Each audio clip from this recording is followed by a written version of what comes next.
port. The tiny patch of land for which Japan has sacrificed a fleet of warships and thousands of fighting men still bristles with United States bombers. For the forces that control Guadalcanal command the approaches to Australia, hold mastery of the skies over the vitally important Solomon Islands. Today, these land-based bombers are leading the way as the combined United States land, sea, and air offensive begins the task of sweeping the Japs from the South Pacific.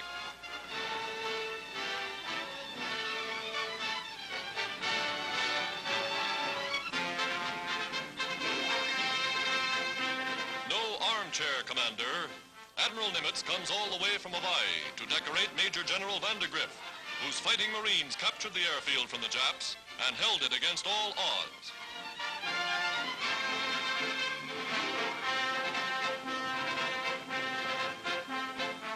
Highest honors are awarded officers and men alike.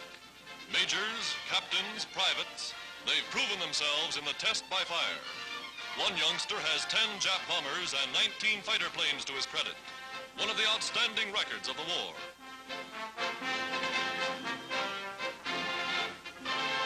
These are the men who bore the brunt of the battle. Now, with reinforcements newly arrived, they're ready to push on. Marching single file, long columns of fighting men stream across the island in pursuit of the enemy. Once the little men of Nippon were in complete control here. Now they're on the run.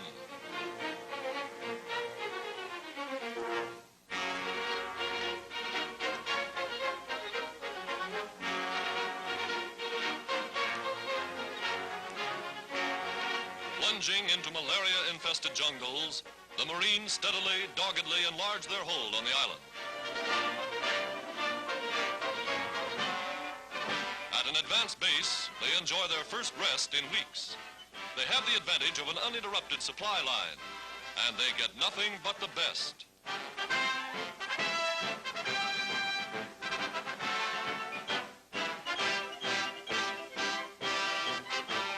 Marines take no chances on being surprised by roving Jap patrols. Any line may be the front line on Guadalcanal, and they dig in as they advance. Machine guns always on the ready. Artillerymen back up the infantry, blasting the Japs from the island.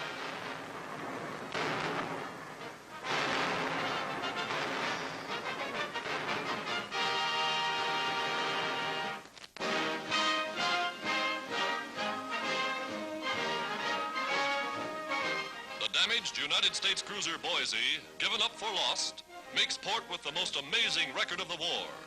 The score, painted on the bridge, 6 Jap warships sunk in 27 minutes. Admiral King, commander of the fleet, comes aboard to salute and decorate her gallant crew. Against overwhelming odds, the Boise skipper, Captain Mike Moran, brought his ship through. And now the boys are ready to go back for more.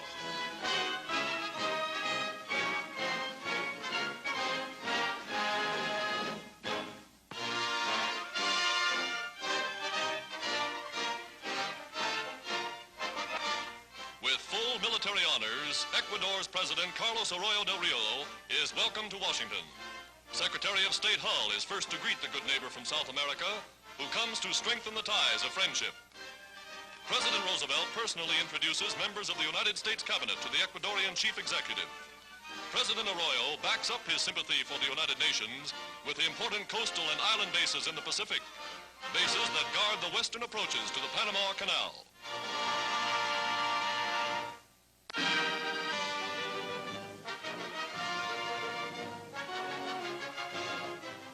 United States troops occupying Casablanca salute General Nogues, governor of French Morocco, as he comes to meet the American commander, General Patton.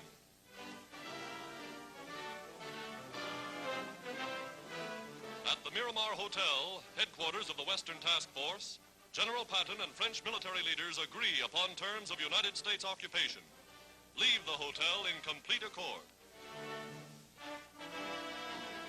A so-called Nazi Armistice Commission that arrived 2 days before United States forces landed is rounded up.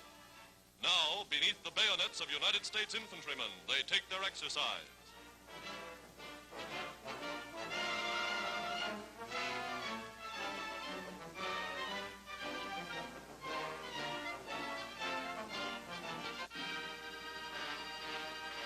the Mediterranean, barrage balloons protect the French colonial harbor of Algiers against low-level air attack.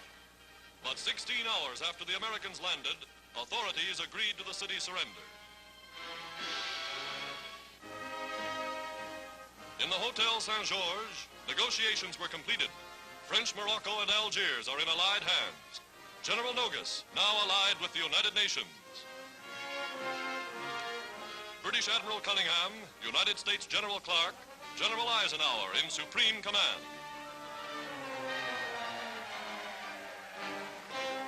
Italian members of the Axis Armistice Commission, who met the same fate as the Germans at Casablanca, leave the Hotel Angleterre, carefully guarded by American soldiers.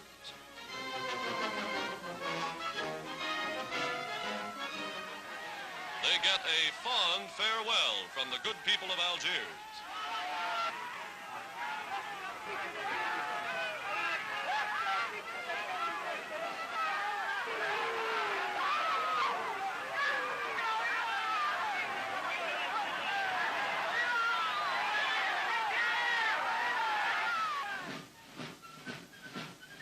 Into Algiers pours a steady stream of troops ready for the big push east. Fighting men of Britain's First Army, veterans of Dunkirk, eager for a return engagement with the Nazis. On to join forces with Montgomery. Their goal, to rout every Nazi from the soil of Africa.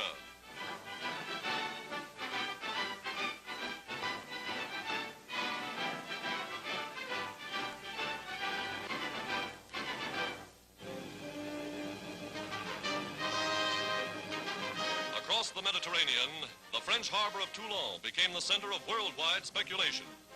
For here was the home port of the main French fleet. What would they do? 75 mighty vessels, their guns silenced for 2.5 years. In them might rest the balance of Allied naval power in the Mediterranean. Suddenly came word, the Nazis speeding to take over.